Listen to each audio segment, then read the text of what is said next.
I think that we all have a lot of internalized fat phobia in general, whether we realize it or not. It's a very subconscious thing that has been ingrained in us societally and systemically. We are just trained to hate fatness in all ways. But specifically in the modeling world, we still see it all the time, even though brands are pretending to be inclusive and bringing everyone to the table. And I'll kind of, bring Victoria's Secret as an example. Victoria's Secret is iconic because of the Victoria's Secret angels, right? When you think Victoria's Secret, you think early 2000s angels, like iconic times. And instead of just bringing plus women, LGBTQ, trans women, icons in to be Victoria's Secret angels, they said, we're going to make a new table. We're going to make it completely different. And we can have the fat bitches at that table. We're going to totally rework it because we cannot give them icon status the way that we, gave these other girls icon status.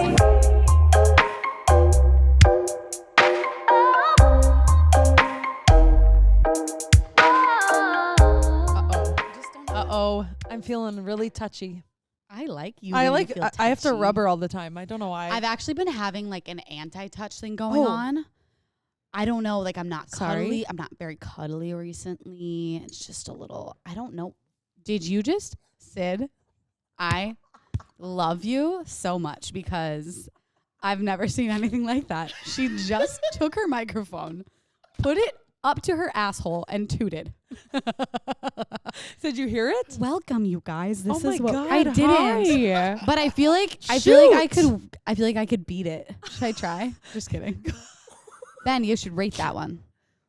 Oh, to be honest, 0. Don't. Could have had a little bit more oomph to it. You know, that's what Jordan just said. didn't have pizzazz. Didn't have character. Jordan said that. I'm expecting something better next time. Yeah, I think you can perform better for us. I said they're weak. I'm like, okay, rude. Before we start anything, happy belated birthday to my sister Taylor. What? Oh my God. I just choked on my tea. On my tea. Oh, jeez. Happy belated birthday. October 29th was her birthday. I just want to shout her out because she's the bomb, and she's an OG fan. She's always listened. She's listened to every single episode of ours. We just love her. We love little Tay, and she was on an episode, I believe. Yeah. I can look it up. 20. Maybe just keep chatting and I'll find Anyway, welcome back. Guess what, you guys? We've missed our second B-Day on our last episode because we were busy working. So it's Straight Candid's second birthday. So happy birthday. Never mind. I can't find it because it stops at episode 40. Why? I have no idea. It should let you go all the way up. I think it's episode 36. Cute. Love. Woo, Taylor, we love you. Okay, anyway. Woo. How are we doing? Good. My garlic breath mixed with your garlic breath is intense.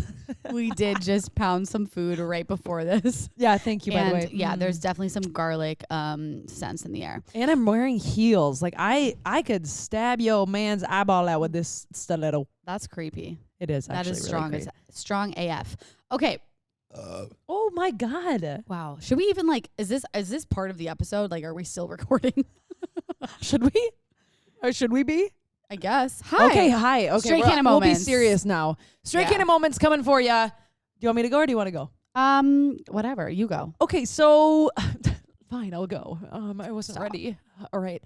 No, this one's very related to our topic today. Love. And I have a shopping problem. I've been really, really good. I will admit I've bought one t-shirt since I said I was going to stop buying things.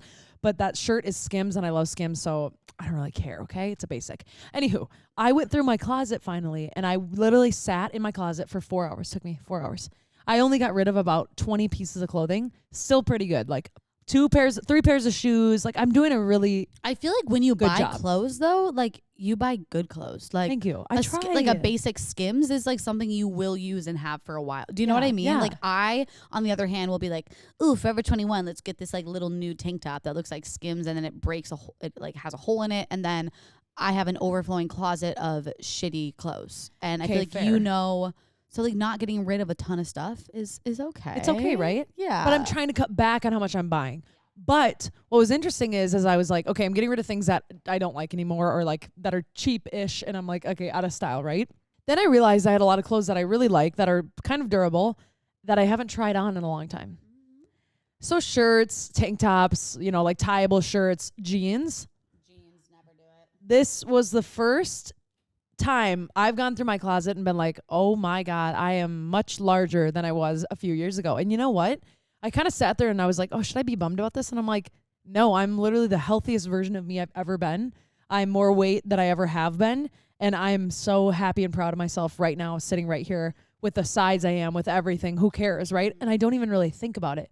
So the fact that my jeans don't fit actually really doesn't matter. Besides that, I'm like, damn it, I spent money on those.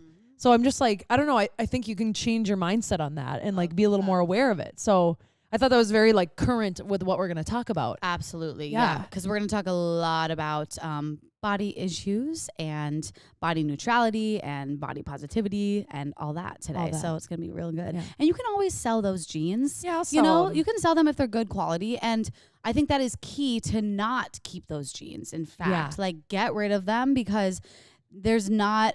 like it's such a horrible feeling when you're putting on things and they just feel too tight. Like I honestly love buying clothes that are big for me on purpose because baggy pants. I hate feeling constricted like in general anyways. So proud of you. Thank and you. Proud of you for finding that like new mentality with it because girl, you're strong as fuck right now too. You've never been like I can just tell too because remember you used to have so many like IBS, gut issues, things, and I think also you know putting on a little bit of weight and muscle has helped your internal body, your anxiety, even everything, my mental clarity. And I'll tell you one thing, I'm never going to go backwards to where I was on purpose. Like obviously if you get sick, you might lose weight. It happens, right? But I'm never going to go backwards. So what is the point of me holding on to a pair of pants that is not fitting me right now? Makes me look like I have a fupa when I don't.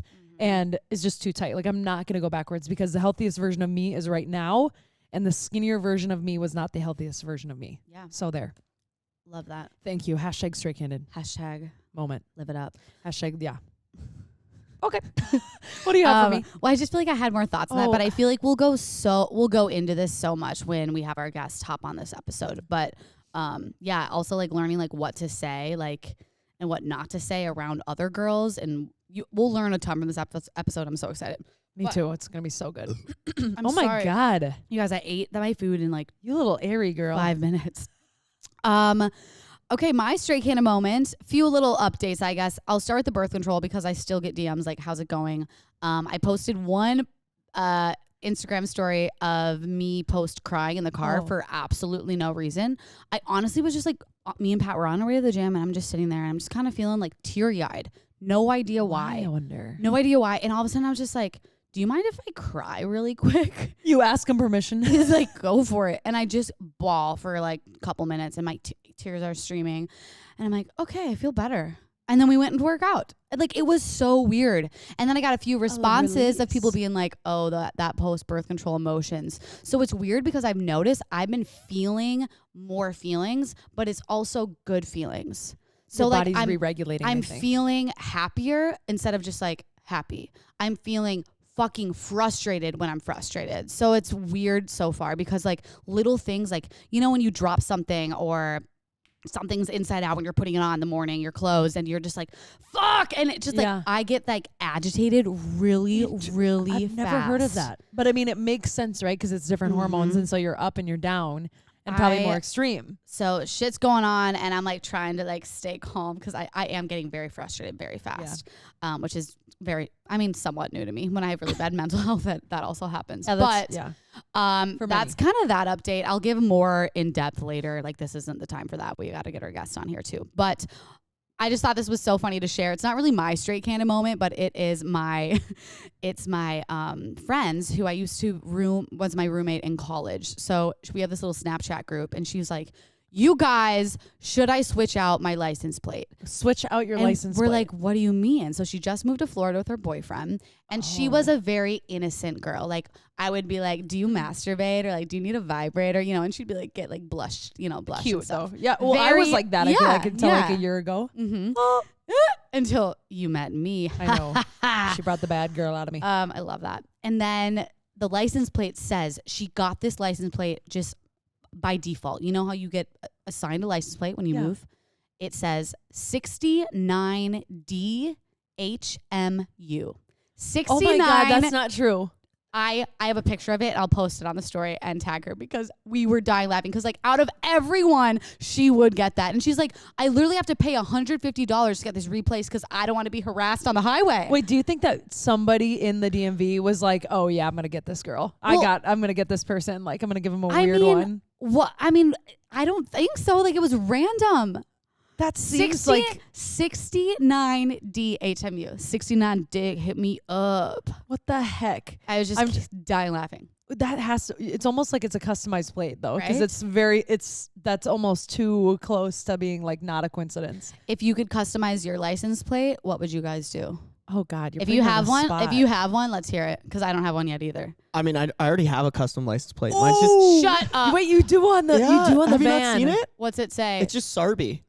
Because my car's registered in Arizona because that's where I was when I registered it, and I went in and they're like, "You want a custom license plate?" I was like, "Nah." And they're like, "It's only $25 extra," and I was like, $25 extra Absolutely. to put whatever I Wait, want. really? Yeah, and Fuck, I want to do that. Arizona does not. Their DMV is the weirdest thing. My license expires in 2062.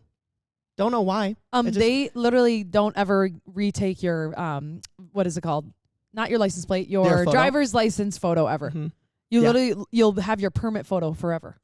It's like, what if I change my hair, dye my, dye my, I was about to say dye my eyebrows or my eyes, but that's not how it goes. But you know what I mean? I'm like, you're not going to look the same. Up until last year when I lost my license, I had a picture of me when I was 16. Oh my God. Little mini Ben. Let's see. Jordan has "We're all gonna make it," like the acronym. So WAL. Wait. Whatever the fuck it is. I get it. Whatever. Though. It doesn't matter. God, that's hard for me. I'm like, I know. I'm like, I was Like, gonna be time out. like, oh, I would just do like candid Soph and like that's what I did too. forgetting that there's actually a certain amount of characters. Isn't but it 7? I think it's 7. this one says, Yeah. "Why you crying?" I'm like, I love that. I've seen some good ones, but I love when you notice and you're like, ooh. Yeah. I like when people have their angel numbers on there. That's kind of cute, I think. Oh, cute. But okay, we got to get Yeah. Dana on here. Let's get grooving, Girls and boys. Dana. Ace- Oh, I was gonna read it. Could I read it? You want to read it? It's okay. How about you read the first half? And I'll Okay. read the second half. That sounds great. Okay, I love fairness. Based between Los Angeles and Oklahoma, Dana Patterson is a content creator, an OG in the body neutrality space and eating disorder recovery space. With a background as a model for over a decade, being signed with the best agencies in the world and working for brands we all know and love. Dana not only shares all the beauty tips and science she's learned behind the scenes, but also encourages her audience to be unapologetically themselves. Ooh, that sounds familiar. Love. Without the fear of the dreaded cringe. Dana has spent the past 2 years helping take care of her family, bought a home, and just launched her own signature tea blend with Art of Tea, a must try. Dana is truly that big sister you've always wanted. Woo. So let's get this big sister on. Bring it in, sister. Ow, ow. Dana. Hi, Dana. Hi, Dana. Hi guys. You're here. How are we? You know what I didn't say, by the way, when we introduced you when you weren't here in secret? I didn't say that you're also a friend of Teffy's. Shout out Teffy. Yes. We freaking love you. You connected us Shout with out so many Teffy. people. She's Ride our or babe. die friend. Teffy is like a bury a body of friend, you know? Like we all have those. Teffy's one of mine. And I'm one of hers. Taurus, Cancer, besties for life. Oh, so of course. listen. No wonder. Are you a Taurus? Yes. I'm a Cancer Taurus girl. sun, Sagittarius. I knew it. Knew it. I'm yeah, just over sorry, here. Sid, Listen. you're left out. I'm an Aries, so I'm very intense. No, I love Oh. Aries. I love my fire sign girlies. I have a Sagittarius moon. Okay, so thank goodness. listen, I'm into it. Welcome. We are so freaking excited to have you. We gave you an I'm so intro. grateful to be here. We gave you a little intro because we were like, we can't help ourselves. But do you want to just like introduce yourself as your like little moment, your little something or other? Absolutely. My name is Dana Patterson. I am a plus size model of over a decade. Not to give away my age or anything. I am a content creator who talks about beauty content, beauty science, fashion. I'm nicheless. Okay. I do all the things. I'm just your bestie. I also talk a lot about eating disorder recovery, body neutrality, body issues. Love to talk about it. I'm just the big sis that you need. So that's me. You're so freaking cute. I literally can't. I'm like, also, I love that you don't have a niche too, because everyone's so obsessed with getting a niche now. Like nowadays, like you can't, no, don't be you. Like have a niche, only a niche. You can't escape it. You can't escape the niche content, and I need people to shut up. So thank you so much. Every day on TikTok, I see somebody who's like, you need to niche down. Niche down. No. Like I have ADHD. You really think I can niche down, ma'am? Same. And I was just going to say, I used to think that too. And now I've completely let go of that idea. And my brand and our brand, I guess, even this podcast is like, we talk about eating disorder recovery. We talk about dating. We talk about blowjobs. We talk about whatever feels authentic and candid, and will give our ADHD just a little bit of like, A little bit of little happiness. chill, little happiness. Little dopamine hit. Just Yeah, that little so boost. girl, I love that. You fit right in here. But could you give us like a little more background about, I guess, like where you got to where you are now? Because I know it didn't always start this way with how you're feeling about your life in general. And like, yeah, just give us like the little bit of a journey. Definitely. So long story short, when I was 18, I got scouted by Ford models. Shout out to Lucy, who's still my really good friend who scouted me. She was a model at Ford at the time. I literally thought it was a prank because this was over a decade ago. So I'm about to turn 30 this year. This was when I think I was about to turn 18. And plus size modeling was not really something that was mainstream yet. You guys probably don't know who this is, but Crystal Wren at the time was like having her moment in haute couture and high fashion as a plus size woman. And we need to give her flowers because she is an icon and really it was a trailblazer for a lot of us. But at the time she was like really hot, and I guess Ford thought I was like, you know, kind of her vibe. But I truly could not believe that I was being scouted to model, you know, as someone who grew up being constantly like terrorized and bullied for the way that I looked, my weight, etc. You know, my eyebrows, kids would nickname me unibrow. I was nicknamed Hagrid because I had really big hair and I was fat as a kid, and people were just brutal to me. So growing up a model, I was like, there is just no way. And I just could not believe it. But then they ended up flying me out, and I ended up moving to New York for a little bit. And that was the beginning of my career, although traumatizing. It was the beginning of my career. And it was just a really character building time, honestly, especially because, again, like, plus size modeling was not really a mainstream thing then. So most of the people that I was friends with or were friends with were straight size models who, you know, again, like thin as in was very, very real at that time, and still is in the industry, if we're being honest. And so for me, it was still really difficult as someone who's had disordered eating habits my entire life and body image issues my entire life. How can you not, growing up in the early 2000s? I mean, come on, look at a magazine cover at any grocery store. I'm like, internalize that real quick. No worries. I was just here to pick up an apple, but now I have eating disorder. So anyway, no Literally. worries. And that was basically the start of my career. And Ford at the time actually dropped their entire like commercial lifestyle board. And I moved back home for a little bit and met a manager who basically told me that I could be a supermodel if I lost 40 to 60 pounds. What? And at that time, I didn't have weight to lose, really. So, but me being a hyper ambitious workaholic, like that, you know, work drive is crazy.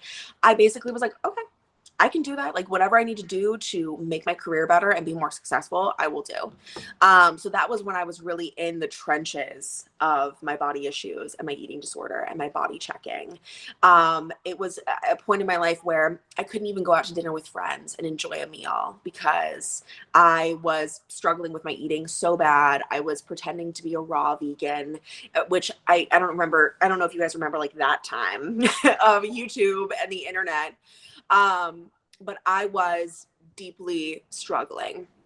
And after that, I ended up moving to LA where I signed with Wilhelmina, and they asked me to gain 60 pounds and that I needed to be much bigger in order to be, at the time, the kind of mainstream plus size model size, like a size 16. It's very different now, but you had to fit a size 16, have big boobs, have those kind of curve ratios to be the perfect plus size model. So then I started gaining weight and working on gaining weight, and it was not in a healthy way, babes. It was not, of course it wasn't. It was not in a healthy way. No, narrator, it was not. It was a incredibly dark and hard time for me. And, you know, the modeling industry is cruel, and I feel like people don't talk enough about it. It's still seen as so incredibly glamorized and the ideal job for a lot of people. You know, I feel like everyone kind of wants to be a model, whether it's, you know, outwardly or secretly. So yeah, that was kind of the beginning of my career and how I kind of got started. So yeah. Man, what a journey to go from also being told, lose 60 pounds. Oh, gain 60 pounds. Now, oh no, you know what? You're not quite there. Oh no, we need you bigger now. Like it's just right when you think we're getting this balance, it's actually like forceful one way or the other. I feel like, I don't know. That's what my thing is telling me. Agreed. You pre-episode, we briefly talked about fat phobia in modeling, even though you found somebody who's like, yes, get bigger, like all the things, like gain the weight now. Can you talk a little bit about that? Oh my gosh, absolutely. I mean, I think that we all have a lot of internalized fat phobia in general, whether we realize it or not. It's a very subconscious thing that has been ingrained in us societally and systemically. We are just trained to hate fatness in all ways. But specifically in the modeling world, we still see it all the time, even though brands are, pretending to be inclusive and, bringing everyone to the table. And I'll kind of, bring Victoria's Secret as an example. Victoria's Secret is iconic because of the Victoria's Secret angels, right? When you think Victoria's Secret, you think early 2000s angels, like iconic times. And instead of just bringing plus women, LGBTQ, trans women, icons in to be Victoria's Secret angels, they said, we're going to make a new table. We're going to make it completely different. And we can have the fat bitches at that table. Like we're going to totally rework it because we cannot give them icon status the way that we, gave these other girls icon status. And that's basically what you see throughout the entire industry is that instead of being genuinely inclusive and wanting to include fat people in the narrative and kind of in the spotlight, they want to make a different table and kind of sit you in the corner. They're like, it's okay. That's what I was going to ask is like, do you think that these brands are genuinely introducing this more inclusivity, or is it coming from a different spot? So you kind of answered that. And what I think is also interesting is like when you do see these plus size models on these websites, they're always the curvy women with still flat stomachs. And it's just always. like the curve and like there's not inclusivity in terms of like body shapes, I feel like is still missing. Like Absolutely. What about all the mid-size women? Like the girls that aren't the super the super skinny Victoria's Secret and the girls that aren't the plus size. It's like the mid size I also feel like is just completely missing. So what's crazy is that in the kind of like plus size modeling realm, we've really gotten rid of most plus size women. And what you're seeing on most of these sites are actually mid-sized women. Generally, they're like from a size 10 to 14 or even 8 to 14. And the way that they're being photographed, you would think, oh, like that's a plus size woman. But in real life, they're a size 8 to 14. And so we've completely eliminated the representation of real plus size and fat women. And, again, I come from a plus size woman. My mom is stunningly gorgeous. Should have been a model. That's a discussion for another time. And when I'm helping, yes, iconic. When I'm shopping for her, it's incredibly hard because there's no, as you said, body type representation. And so I always tell people, when you're on set, that piece of clothing is being sewn onto you. Clients book me for an additional 1 to 2 days for fittings where we are literally sewn into the garments. So when you're looking at someone or clipped or whatever, like some brands will clip you and not, pay to have you come on for an additional day. But for bigger clients, we are almost always sewn into our garments. And that's why they fit perfectly. And you get home and you're like, well, why does this look like a trash bag on me? Because it's literally being sewn to your exact body type and not to the actual size or shape, right? Wow, that is really informative. Also, just the fact that we're photographing women in size 8 and saying they're plus size makes me feel extremely uncomfortable. Awful. It's also I don't even like the term plus size. I don't know, maybe that's something that like is crossing a line too, but it's just like they're all sizes, period. Yeah. Do you have to add like what? Like is plus size problematic? I would like to hear your take on that. Oh my God, let's get into this. I am ready. So I don't think the term plus size is problematic at all, and I will tell you why. And I find, and I love talking to you guys before we got on this because I was like, oh, we're gonna be able to have like a conversation about this because a lot of thin women have so much internalized fat phobia. When you hear someone being called fat or someone being called plus size, you immediately have like a visceral ick reaction. You're like, oh my God, I hate that. I would never want to call you fat. I would never want to call you plus size. And so the question that you need to ask yourself is, why do you think those terms are negative? Because they're not. And that's like really the big like, uh-oh. I know, right? They're not negative. That's kind of beautiful though then, because then you don't have to feel that certain way, and then you wonder in yourself, you're like, what am I holding on to? I feel like for me, I thought that because also like you're looking at, okay, plus size and all these things. And they're like, oh, but plus size is technically promoted. And then it's unhealthy, right? Like the habits are unhealthy. And I'm like, well, actually it's just, that's human beings in general. Like, and just health is not a scale or a size or all these things. It's actually when you go into the doctor and measurable things that they tell you internally. When a professional medical professional tells you what it is, right? So that was my kind of like connection. I'm like, I don't know if you have thoughts on that too. I think that's key that you said a medical professional, not some crazy ass dude on the internet saying you're unhealthy. Like not Chad, Brad, or Thad sitting in his mom's basement, unfortunately, to his dismay, you know. But absolutely. And I think that's like the number one thing that I always tell people is that fat is not a negative word. We are working on reclaiming that word. So many fat activists have reclaimed that word. Like, it is not a negative phrase. And of course, as we talked about a little bit earlier, you know, in the early 2000s, like fat was the biggest insult. You know, like calling someone fat was like the worst thing that you could call them. And now we're like, oh, she got a fat ass. Literally. And now that's cool to say. Yeah, and now since body image trends have changed so much, you know, we've seen the BBL era come and go. You know, we've seen like, you know, everybody wants a fat ass now. It's like everybody's in the gym trying to get their ass, you know, that shelf ass. And listen, I get it. You know, as a girl with a fat ass, I totally get it. But you know, the icon herself here. But I think reclaiming and understanding that fat is not negative. And another thing that I talk about in regards to kind of body positivity and that whole trend, etc., is that when a fat woman or a group of fat women is empowered, it empowers everyone. Because when a fat woman like loves herself and accepts herself unconditionally, that is empowering to all people of all sizes, thin, fat, and otherwise. Like, it is a genuine inspiration. But yes, fat is not a negative word. I think where people get concerned and people maybe have a little bit of an icky reaction is the fact that it's so separated.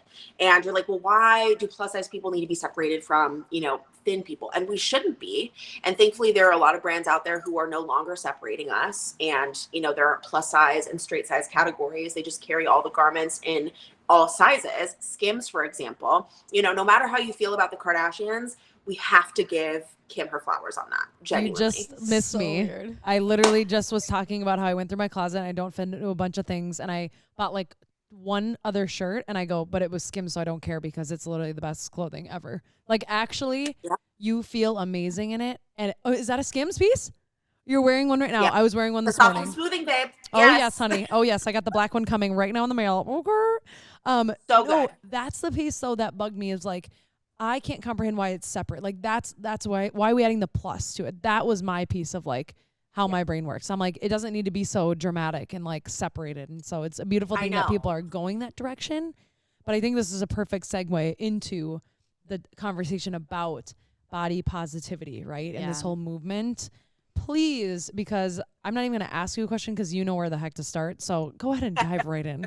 Yes. So I talk about this a lot on TikTok. And of course, I always get a lot of heat and a lot of controversy. But body positivity is not being positive about your body. And there's a lot of debate about it. But body positivity was a movement originally created to uplift marginalized people, disabled people, trans people, Black women. You know, it was all about uplifting marginalized people and marginalized bodies. And God, I'm trying to think of when exactly this started happening.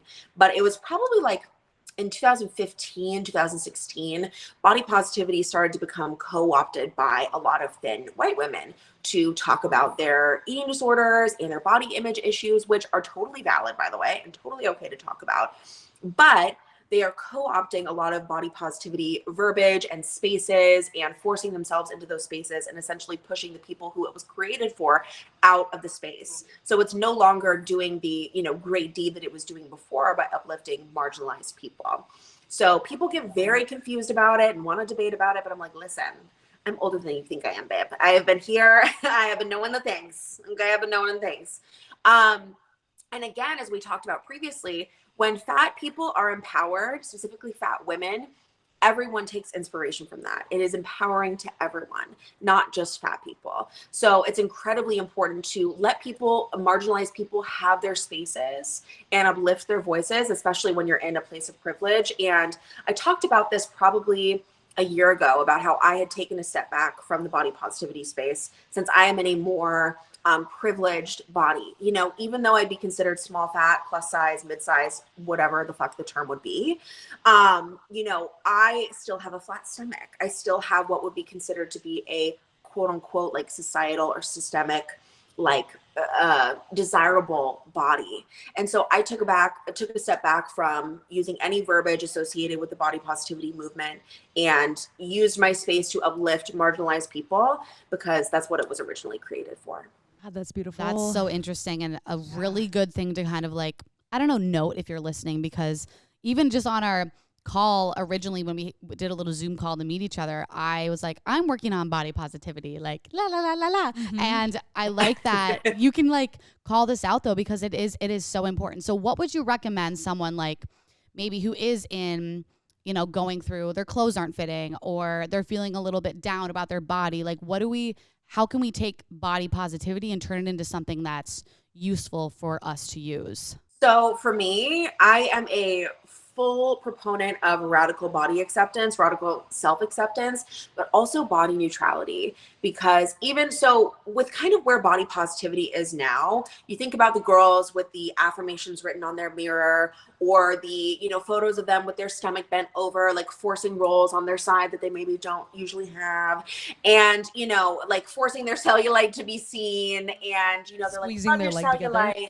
I have a little cellulite Yeah, right and here. you're like, okay, girl. Yeah, and everybody does, but you have to squeeze for it actually. So Yes. And that was the other thing too, is it's like fat women are fat all the time. There's no like tucking it in. There's no hiding it. It's like they are systemically marginalized and oppressed in society, right? That's a whole other discussion. But, you know, for thin women who are co-opting the body positivity movement, it's like they would force their rolls, force their cellulite to be seen, et cetera, and then be able to tuck it away and go into society without issue. You know, they're not treated like a fat person or someone who is a marginalized entity because they can tuck it away, you know? But anyway, for me, body neutrality is the wave, because I felt practicing, you know, the new wave body positivity, I was really struggling. And then I've been in eating disorder recovery since I was 19. So it's been almost over a decade, I guess. And the other thing that I feel like needs to be noted is that you're never really fully recovered. I think you can definitely get to like your best place, but you're always kind of on this journey of falling back in love with yourself and working through any kind of body image issues and trauma that you have. It's always kind of going to be there. And I think for body positivity, it puts so much pressure on me to have a positive day every day with my body. And if I didn't, I was failing. So if I looked in the mirror and didn't like what I saw, or I was just having a really hard day, I would beat myself up for it because I wasn't, you know, leading up to this expectation of, oh, I have to like love myself and feel great in my body every day. And if I'm not doing that, I'm failing. So body neutrality really captures this amazing thing where your body is just your body. And that's it. Like, it is just a vessel in which you are here, in which you operate through life. You do not have to love it every day. You do not have to look at it and pick it apart every day. The other issue that I have with kind of the new wave body positivity is people telling you you need to love your cellulite, or you need to like love your hip dips. For me, I was like, what the fuck is a hip dip? I'm like, are we creating new things to be insecure about? I was like, why are we all of a sudden kind of, because it was like a kind of backhanded way to like compliment yourself almost. They're like, love your cellulite, love your rolls. Why do we even have to address it like they're flaws? Because they're not. So when you practice body neutrality, it's like this neutral state of everything. You're able to just look at yourself for who you are, radically accept yourself, and not feel the need to constantly, you know, love every bit of yourself and force yourself into positivity. And once you take that pressure off, it is just a huge relief, honestly. And you're able to accept your body in the way that it changes. This year, I gained a lot of weight. I had a very stressful 2 years. We were in a devastating car accident 2 years ago in January. We're almost at the anniversary. And I had to stay in Oklahoma, take care of my family and take care of myself and really just like recoup. I gained a lot of stress weight. And it was really like, I felt like the universe was testing me, because they were like, we're going to make you put this shit into practice. Like, we're going to make you like really, really face yourself and see yourself.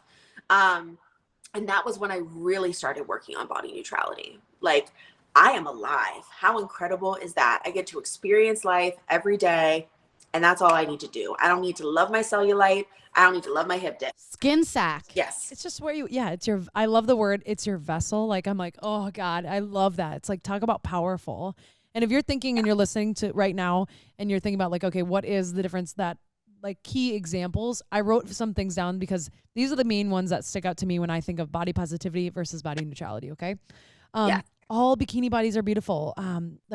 But they're still talking about our bodies, right? Like, we're still talking about like the beauty of the woman's body and the objectifying of the body. That's body positivity. Yeah, that's body positivity. Yes. Diet culture, which we'll get into, but I was going to say movie where like the plus size girl's like the funny one, but she's there, right? Like, she's being body positive, but she's just the funny one, right? Get your body back post pregnancy. Like, wow, she did that so fast. She doesn't even look like she had kids. And then finally, like, you look amazing. Like, did you lose weight? Like, wow, like, you look so good. This reminds me of like body positivity. To me, seems like we're still putting value in the way that we look. Yeah. No question. It's essentially another way to get validation for the way that you look.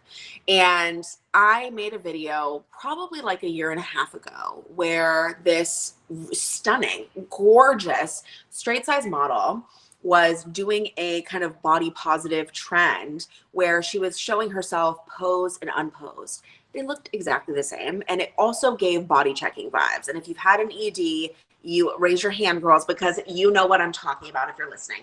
Hiya. It gave body checking. And I also was talking about the phenomenon of curated imperfection, which is kind of what new wave body positivity kind of like encompasses, where people are showing what they know will get engagement and what they know kind of people will like resonate with, but it's not really real.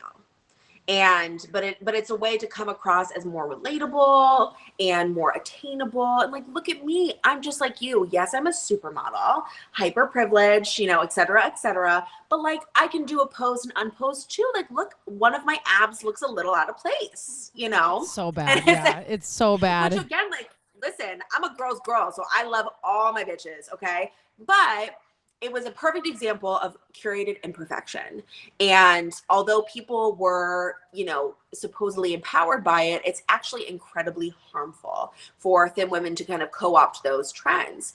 Because again, when a fat woman inspires people by loving themselves and accepting themselves and all of that jazz, when thin women kind of co-opt body positive adjacent verbiage, etc., it can actually be incredibly harmful, because that's only uplifting a very small percentage of people while kind of pushing real marginalized bodies kind of to the side. So I'm actually learning a lot from this because I've been dealing with wanting to be a little bit more real and unposed, I guess. So like sometimes I will do like oh, hey, like just a reminder, like this isn't real. This is how the lighting actually was. And this is what it actually looked like. Like, I think I've posted, like I've done this before, you know what I mean? So, and I thought it was generally coming from like, I'm being candid. Like I want people to know that it's not always what Instagram looks like. And I think that's kind of like where this podcast, we want to show both sides, and like we do shit our pants. Absolutely. Like we do, this weird shit happens. Like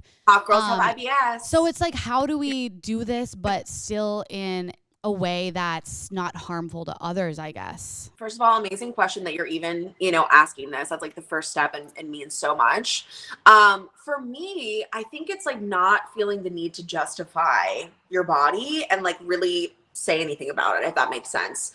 At the beginning of the pandemic, I took a break from centering my body in general in my content because whether it was positive or negative, it was just exhausting, and we'll get more into that later. But I think just posting unposed and without any justification, without the need for a long caption is enough, and is for me, like, the people that I follow who I see doing that, it inspires me already. I love to see real people. I love to see uncurated content.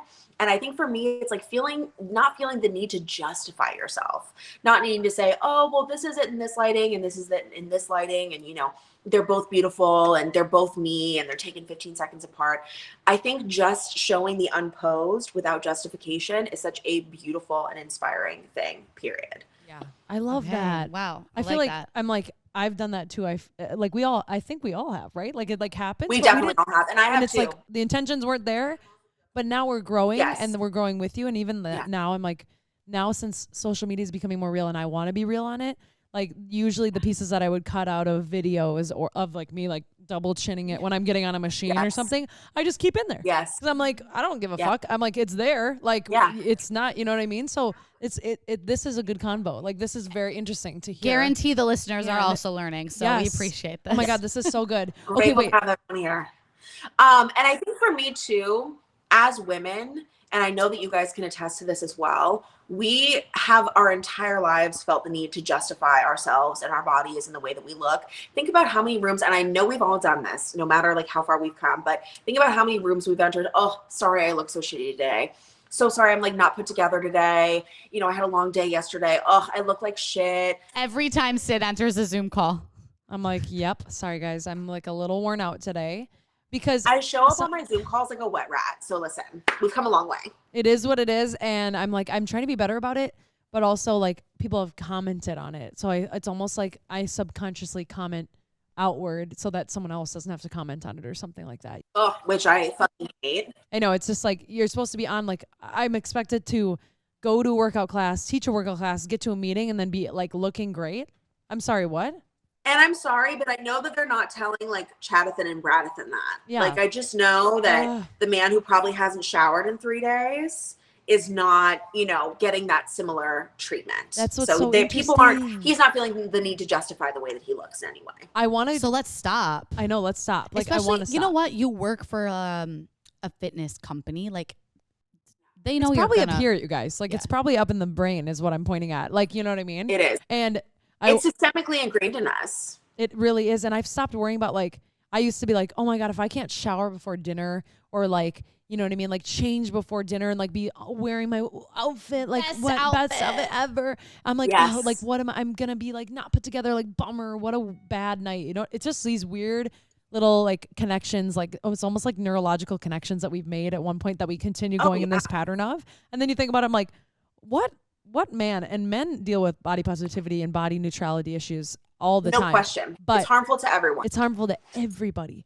But I'm like, what are guys really thinking about? Like what they're wearing to dinner all the time, like and like how they're showing up to meetings, like what they're my pieced boyfriend together. doesn't. Like I know I don't think that Jordan does. I don't want to speak for him, but I would like to think that he doesn't. But just saying. So I don't know. I don't want to go. I'm like I don't want to forget about this because I want to talk about this so bad. Diet culture, Yes. because like we Diet need to hear culture. it. Like Well, this really ties into diet culture that, you know, women constantly feel the need to justify themselves in all ways. And I was talking to someone the other day about kind of growing up fat, growing up in the early 2000s, you know, not being, for me, it was like all I wanted to be was blonde, blue-eyed, and thin. It was like, that's all I wanted to be because at the time that was like the look. But obviously, even those, you know, girlies are dealing with insecurities because again, no one wins through patriarchy and through diet culture and through all of these, you know, body image issues that we give women through our culture and system. But I was telling someone the other day that through probably like 16 through 24, 25, I felt like I had to look sexy all the time because as a plus size woman specifically, people would not treat me like I was human if they were not attracted to me. Because plus size women specifically are so unbelievably dehumanized. And again, like I'm very privileged. I am a model, you know, I live in a privileged body and I totally know that. But, you know, I felt, especially like that little 8-year-old girl that I think about, you know, when I was 8 and really struggling, couldn't, you know, shop at Limited 2, couldn't shop at Hollister, couldn't shop at Abercrombie. I could not fit my pinky into any of those. Okay. And I parade to Santa for them to release larger sizes and they never came. Okay. But Santa. I just used to think about how I used to feel like I had to be. sorry, I'm like I was just like bitch, Santa. Listen, Santa, he fucked us up on that one, but it's okay. But you know how I always felt like I just needed to be viewed as sexually appealing or attractive, because otherwise I would not be treated as human at baseline. That makes me get icky in my stomach because I'm like, like it just, but it, like in my head, I'm like, I can fucking see that. I can see that. And I hate that. I hate that I can even It's see awful. that society has like caused that. It's horrendous. And, you know, diet culture really fed into that, because you think about all the beautiful and, you know, non-systemically beautiful, whatever, it doesn't fucking matter. Everyone deserves to be treated with respect and dignity and humanity. But, you know, think about all the magazine covers that because that's like our social media, you know, back then we didn't have socials then, thank God. But, you know, we'd walk past a magazine cover of, you know, Tyra Banks looking like a whale on the beach, and, you know, whoever else, Britney Spears having a breakdown. Is she pregnant? Because she literally looks like a normal person. And so I think about, you know, how I used to internalize all of that. I would just feel the need to always look perfect, with makeup perfect, outfit perfect, showing my body, looking sexy. And, you know, that all really came from diet culture and how it was so subconsciously ingrained into me that people are not going to care about you. People are not going to like you, and people are not even going to treat you like a friend or a human at baseline if you do not appear to be beautiful and attractive to them. And that's really what diet culture taught me, is that thinness equates to your value as a human. And so if I couldn't get to my thinnest, good luck. Literally leave you in the dust. That's just sickening. And I think two parts to this is, I was going to say, is I feel like we're moving back into this thin as in situation. And for you, who's overcome this, who's come so far, and overcome meaning like you've been able to see the other side. Nobody's ever overcome everything, right? But just seeing the other side and speaking it out, like, what do we do? And especially for the marginalized people, what do we do, right? Like, in this situation to feel better? The number one thing is to call it out when you see it, because the more we call it out, the more that people will at least be able to be aware and make kind of better judgments. You know, we talked about the body checking thing earlier. I have noticed this huge resurgence on TikTok of body checking, kind of very like pro-Anna Tumblr-esque vibes. I don't know if you guys were on Tumblr a lot. I definitely was. And it's so scary for me to witness, because I just know that it's going to be so much worse than Tumblr ever could have been, because TikTok is so just ever growing. And everyone is consuming so quickly and internalizing things so quickly on TikTok, and maybe not even realizing it. But, you know, body cycles change, and body image, you know, trends change, and they're very cyclical. So I'm not really surprised that along with, you know, the kind of resurgence of Y2K fashion, that thin as in is making its way back. And as we talked about kind of in our pre-call, we've seen a lot of celebrities lose a ton of weight really drastically recently. And that's kind of when I knew, like, shiver me timbers, y'all. Like, It's I'm coming. a little concerned. It's coming, baby. I know it is hard even sitting here too. Like, now that we're old enough to have seen cycles, like, you know what I mean? Like, I think cycle before, I don't think I saw the cycles coming back, and now I'm seeing it come back. Like, along with the 2000 clothes, here comes the 2000 style and 2000 body. But like, for me, I even put a pact out that I'm like, I'm not wearing low-rise jeans, period. I'm not doing it. I'm literally, I don't care if they come back in. Listen, honey, no, that doesn't, my butt cracks out the top, and my freaking like tummy sits on the top of that pants right there, because it sits right there. It's like, I'm not going back to that, because I don't feel good in that. And I guess maybe it's a matter of like, we get to choose where we go with our styles. Like, you don't have to confide to that anymore. Like, I think there's also empowerment in that people get to decide if they want to be in that, or if they want to just be them. You know what I mean? I love, I also, I mean, I'm going to take it back a little bit more to the diet culture talk, because we were talking about trends in general. And I think trends with food is also a thing, and wellness trends, and, you know, like, let's do paleo. Let's do this. Let's cover up our eating disorder by being a raw vegan. Yes. It's like, Juice. Juice, celery juice. It'll help with your, it's like all these little wellness girlies with their little like cute little vlogs and perfect morning routines. And it's so hard to like kind of decipher. Oh, no question. And what I've noticed is that, and I know you guys have too, it's the gut health people. The gut health people are diet culture repackaged and being resold to us yet again. And it is, I don't know if you guys follow Abby Sharp. She's an amazing dietitian on YouTube who I absolutely love. She debunks a lot of these like gut health, you know, and diet culture infused trends. She's amazing. But that is what I've noticed. Just, it runs rampant, especially on TikTok. And again, it's people seeking approval and justification with the way that their body looks through diet culture. And again, diet culture has fed us, you know, not to fed us, but has fed us to believe that we, in order to be worthy, have to be thin, right? And that's something that's very subconsciously ingrained in us. I think about women who, there's two sides of the spectrum, like in regards to dating and whatever. You go out on a date. I remember people would talk about, like, I always order a salad. Like, when I go on dates, I always order a salad, or guys talking shit about women who don't, she ordered this huge, thing of food, blah, blah, blah, and ate like a normal person. Okay. But, I think it's like, okay, like, why is there so much commentary about it in the first place? Jonathan Brown. But, diet culture really steeps into everything and makes women specifically, and it's harmful to men as well, but makes women specifically feel like they have to justify A, what they're eating, B, justify their body in every way. For me, I grew up eating those packs of Oreo Thins, and, I've had disordered eating since I was little. I honestly don't, and this is sad, but I really don't remember eating without feeling any consequence ever in my life. And exercising as well. I did not have a healthy relationship with exercise probably until I was like 23, and able to enjoy exercise and do it for, the health of my body. For me now, I like walk and do yoga for my mental health. It's better than therapy for me. I do both, but it's great. I love that though. But, for a long time, whether I was honest with myself or not, exercise and food was all about trying to be thin. And I was either binging and trying to not, hear those voices in my head about me gaining weight or XYZ from eating this, or I was restricting myself and just kind of pretending that, this is just what I was doing now, and it wasn't a big deal.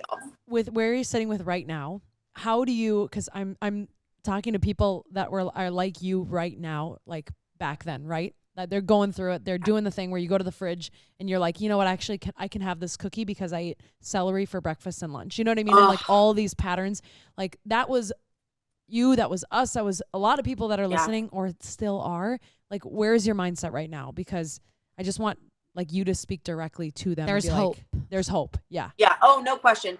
There is so much hope. Listen, number one, there is no food that is bad. And I think putting so much weight on food being, having morality is the number one thing that you have to toss aside. There is no food that is good or bad. It is all just nourishment. If you want to have some ice cream, have some ice cream, because where we get into kind of a binge and restrict habit is when we start putting way too much emphasis on how much ice cream we have. Should I have the ice cream? Should I not have the ice cream? Then I ate the whole pint. Then I ate 3 pints. And you just have to, again, back to body neutrality.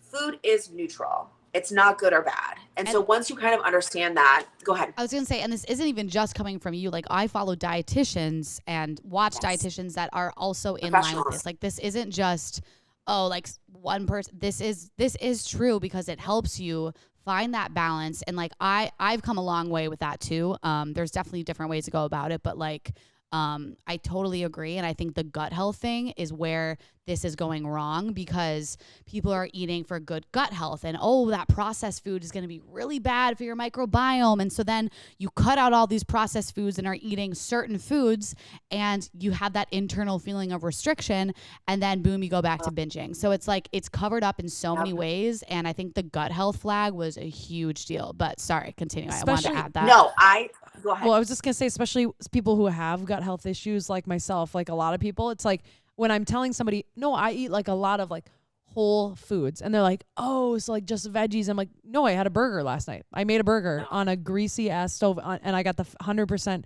fat meat, like, and sauced it up and had bread.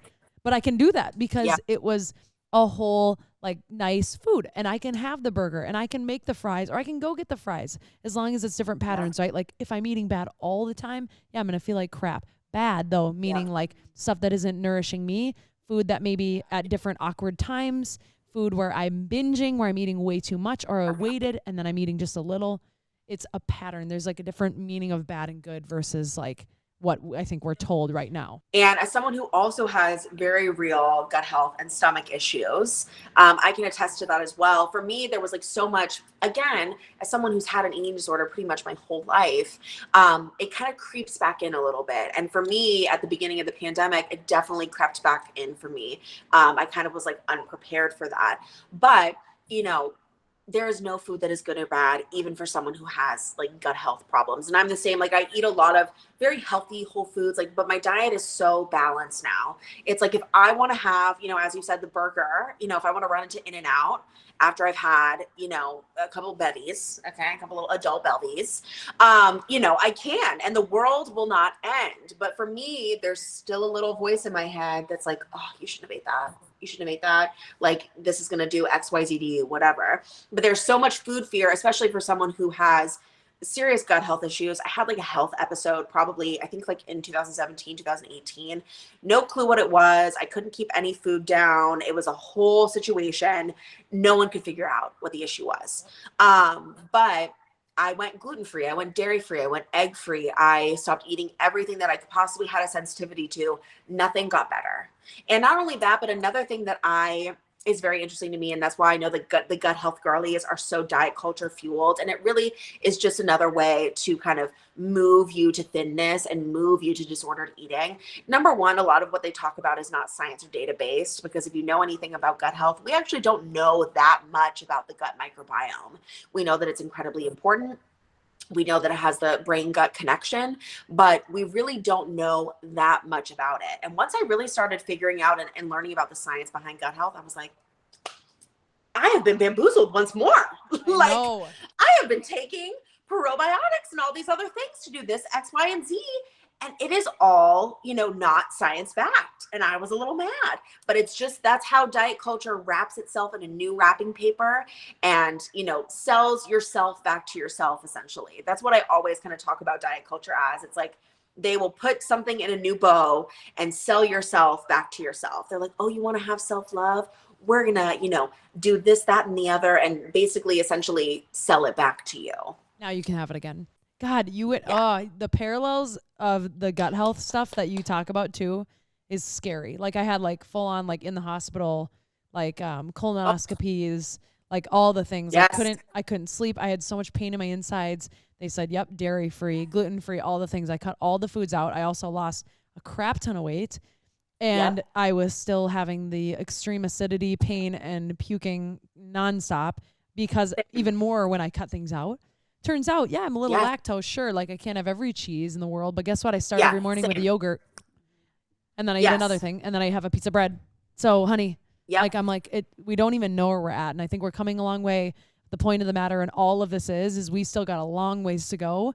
And when you're doing the things, and you're eating the food, and you're doing all the things, have a quick check, I should say, of your mindset, right? And like, what are you thinking about? And also, if you have a good mindset about eating something, your body will even digest it better. Oh, like when you're calm and you don't have all that food guilt, when you eat something, your body literally will digest the food better. So, fun fact.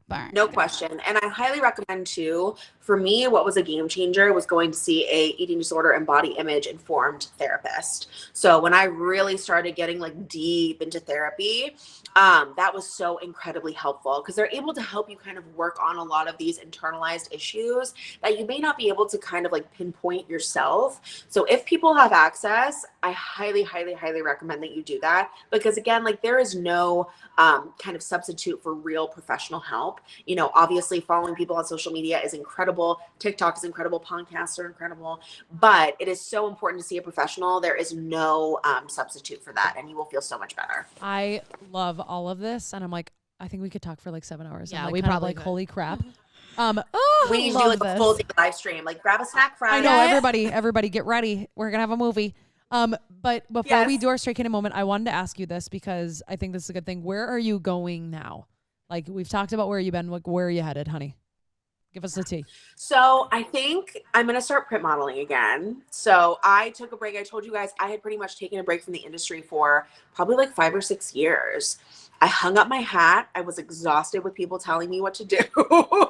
And just also like having everything center my body so much. And I've gone through this healing journey of, you know, again, like radical body neutrality and self-acceptance, where I feel comfortable dipping my toe back in. So hopefully you guys will see me on billboards again, commercials again, beauty campaigns at your local Sephora and Ulta. We're manifesting it right now. Everyone sprinkle a little manifestation. Sprinkling as we speak. That's, yes, queens. That is what's happening. But yeah, honestly, just talking more about myself. No, but about beauty science and body positivity and body neutrality and self-love and body acceptance, and really just continuing to soar as myself.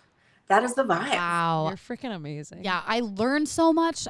Not only did I learn so much, but I also like feel empowered. I do too. I love this. And I also feel very informed and that's too. Where I really want.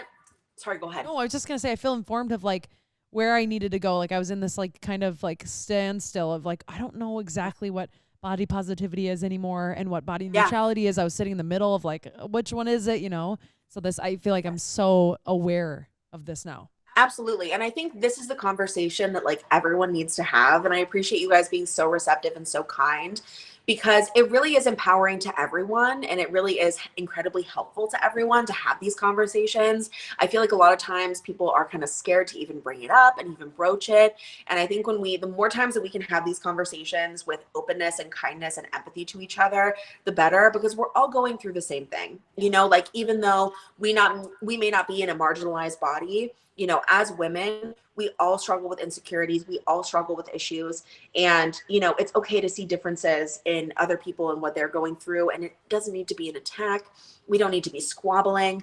You know, it's okay for us to be able to take a step back and be like, this person deserves, you know, the spotlight. And I want to uplift marginalized bodies, but also still talk about my personal issues, insecurities, etc. in my own space. So, and being aware of this will help us support other women and women supporting women and yeah, no I mean, question. I guess men supporting men. Yes. Like this. Yes. Yeah, learn so much. Everyone benefits, Everyone including does. men. Okay, so we're gonna, before we completely end this conversation, we have to add a listener straight candid moment. So this is where our listeners write in something embarrassing, something candid that happened.